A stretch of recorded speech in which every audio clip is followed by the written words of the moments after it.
తీసుకొని ఈ పల్లీలన్నీ ఇందులోకి యాడ్ చేసుకుంటున్నాను.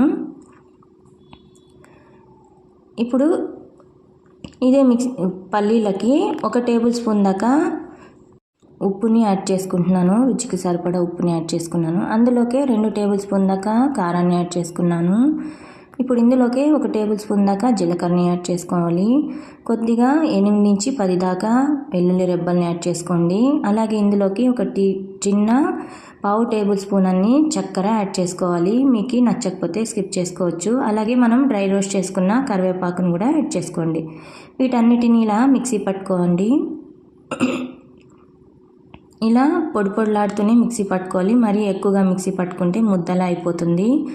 అంతేనండి. ఏదైనా ఎయిట్ బాక్స్లో కానీ లేదా ఇలా గాజు సీసాలో కానీ స్టోర్ చేసి పెట్టుకుంటే మనకి 20 డేస్ దాకా ఈ కారం పొడి అనేది నిల్వ ఉంటుందండి.